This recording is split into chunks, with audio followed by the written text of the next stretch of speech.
It was very, very comfortable. I was really excited that it was something that I've been wanting to do for so long, was such a comfortable and pleasurable experience. I don't want to, imply that it was easy, because there was, tons of hard work and in a great way. And but I had a lot of really great people around me, and yeah, there is nowhere to hide. If it sucks, you suck. My wife reminded me of that last night after the movie was over, and we got such a nice response from the audience. She later admitted to me that that was 10 times as stressful as sitting next to me for a premiere of something that I'm just acting in, because if the movie's garbage, she can blame it on them, as she said. But if they didn't like the film, there was going to be nowhere for me or her to hide. The sense of humor really is similar to mine. I'm a little bit of a dark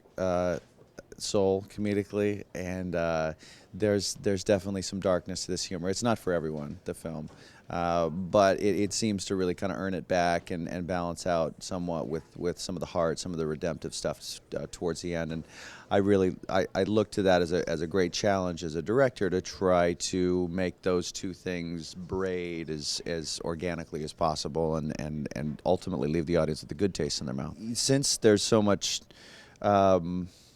spice coming out of this guy's mouth, that I knew I had to play him in such a way where you didn't hate him for it, and so it had to come from a place of him having his feelings hurt and being a bit petulant, as opposed to being spiteful or hateful. It was coming from genuine hurt and a certain amount of ignorance too, so you can kind of excuse it.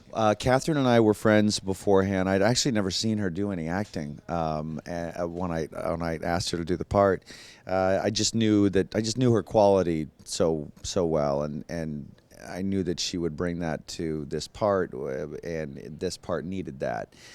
And so thankfully she said yes. Allison Janney, I obviously knew pretty well beforehand, and she said yes quickly, and that was huge. And Philip Baker Hall lent incredible pedigree to it when he said yes. And Rachel Harris and Ben Falcone, they're Jedis, and the kid is like, he could have wrecked the film. He's a 9-year-old kid with a lot to do, and it's tough to get 9-year-olds that can act. It's a hard thing to pretend to be someone else when you don't even yet know who you are. He was amazing, and that was I kind of tapped into some of my distant memories of acting when I was 10, and trying to remember how I like to be treated by the director or by the crew, and so that was helpful that I could draw on that experience, and he and I had a really great time. I love him to death.